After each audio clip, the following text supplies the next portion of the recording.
Hello, and welcome to Perk Up Your Life. This is the podcast where we explore simple yet powerful ways to make your life better, one small perk at a time. I'm Daniel, and together with Elisa, we're here to share practical tips, fun insights, and a whole lot of positivity to brighten your day. Whether it's improving your routine, boosting your energy, or finding joy in little moments, we're here to help you make every small perk count. So let's get started and perk up your life. All right, today's topic is something that can transform your mornings and your entire day. How to wake up early, even if you're not a morning person. That's a big one. Many of us struggle to wake up early, especially when the bed feels so warm and cozy. Absolutely.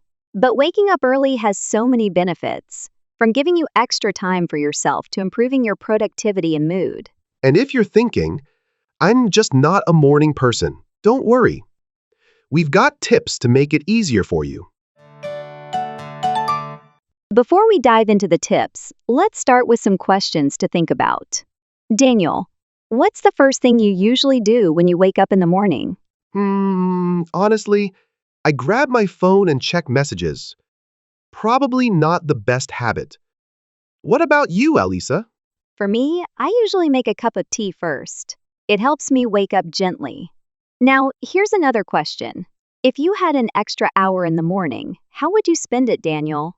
Oh, I definitely use it for a quick workout or maybe some reading. How about you? I'd spend it journaling or planning my day. It makes me feel more organized. And now, here's a fun quiz question for you all. What time do most successful CEOs wake up? Is it A 5:30 a.m., B 6:30 a.m., or C 7:30 a.m.? I think it's 5:30 a.m. They always talk about the 5 a.m. club, right? Maybe. But let's not reveal the answer just yet. We'll share it at the end of the episode, so stay tuned. So, Daniel, let's dive into the big question. Why is it so hard for some people to wake up early? Well, Elisa, I think it all comes down to habit. If you're someone who tends to be a night owl, staying up late, watching TV, or finishing work, it's hard to switch gears and suddenly become a morning person. It's like trying to turn a ship around in the middle of the ocean. That's true. I used to be a night owl myself. Burning the midnight oil was my thing. I'd stay up way too late and then struggle to get out of bed in the morning. The bed felt like a magnet. Ha, I get it. The bed always has this magical pull, right? And then there's the snooze button. I'd hit it, and the next thing I knew, it was an hour later, and I was rushing out the door. Oh, the dreaded snooze button. It's like telling your brain, just 5 more minutes, but it never works. In fact, it messes with your sleep cycle and leaves you feeling groggier. Exactly. One tip that worked for me was moving my alarm clock across the room. It's kind of a get up or stay in bed situation. Smart move. And here's something else I started doing, planning something I look forward to in the morning. It could be something as simple as a cup of coffee, reading a few pages of a book, or even a quick walk. It makes it easier to get out of bed when you know something nice is waiting for you. I love that idea. It's like setting a carrot on a stick for yourself. If you're looking forward to something, getting up isn't so bad. Exactly. And I'm a big believer in preparing the night before. If I set out my clothes or make my breakfast ahead of time, I'm already one step ahead when I wake up. Absolutely. It's like laying out the road signs for a smooth journey. But here's something I've been trying lately, avoiding my phone first thing in the morning. I don't even check my messages for the first 30 minutes. That's a game changer. Starting your day with a little peace and quiet instead of diving into emails or social media makes such a difference. Totally. I like to meditate or stretch for a few minutes instead. It's like giving my mind and body a chance to warm up. I couldn't agree more. And something else that helps is consistency, sticking to the same wake-up time every day. I know it sounds tough, especially on weekends, but our bodies love routine. Oh yeah, Consistency is key. Your body is like a finely tuned machine. It works better when you give it a regular schedule. And one final tip. If you're really struggling with morning energy, try exposing yourself to natural light as soon as possible. It helps your body reset its internal clock. That's such a good tip. Some people even use light therapy lamps to get that sunshine boost, especially in the winter when daylight is in short supply. Exactly. And don't forget about caffeine. Just make sure you don't rely on it too much.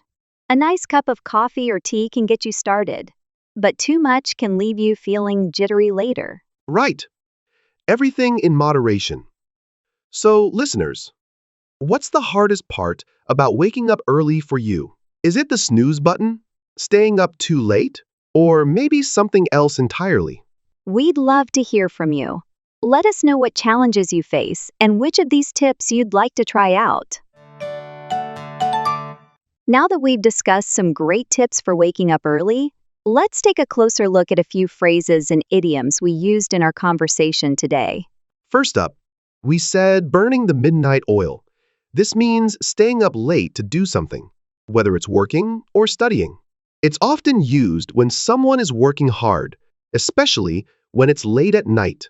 Exactly. It's like saying, I'm working late into the night. Here's an example. I was burning the midnight oil last night to finish my project. Another phrase we used was the bed feels like a magnet. This is a fun way of saying that the bed is so comfortable, it's hard to get out of it. Right. It's like the bed is pulling you back in, and it takes all your strength to get up. For example, you might say, I didn't want to leave my bed this morning. It felt like a magnet. Then we mentioned the carrot on a stick. This is an idiom where you use something you look forward to as motivation. It comes from the idea of a carrot being dangled in front of a donkey to encourage it to move. That's right. It's all about motivation. For example, I've been telling myself I'll treat myself to a nice breakfast as my carrot on a stick to get out of bed early. Next, we used a finely tuned machine to describe how our bodies work better with a routine. This means something that is working perfectly and efficiently, like a well-maintained machine. Here's an example. When I wake up early and stick to a routine, I feel like a finely tuned machine, ready to take on the day. Finally, we said in short supply.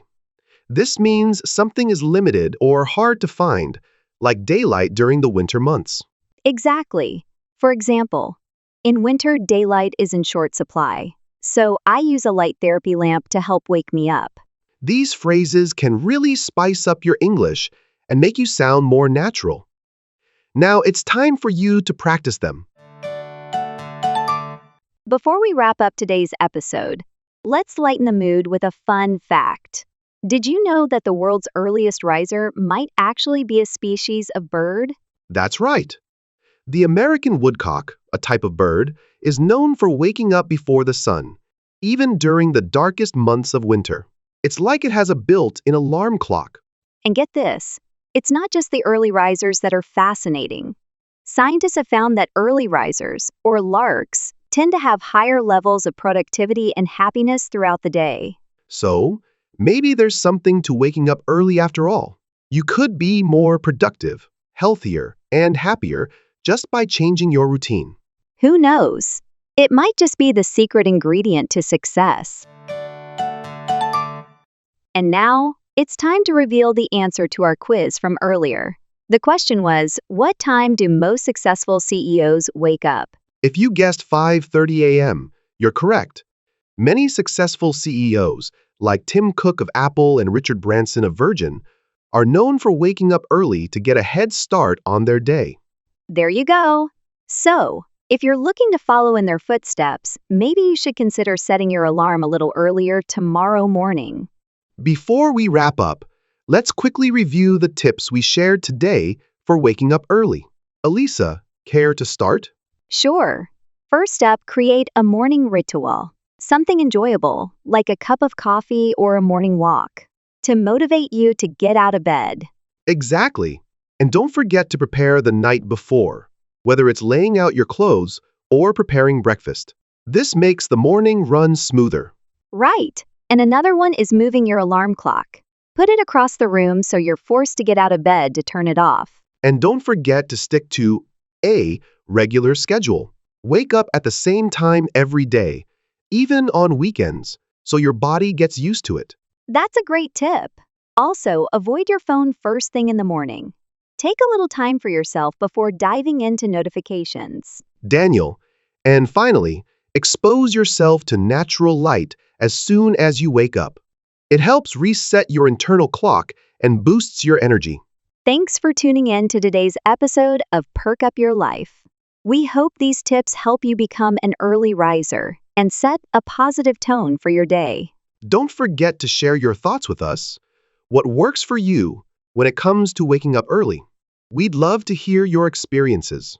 Until next time, remember every small perk makes a big difference. Take care and goodbye. Goodbye.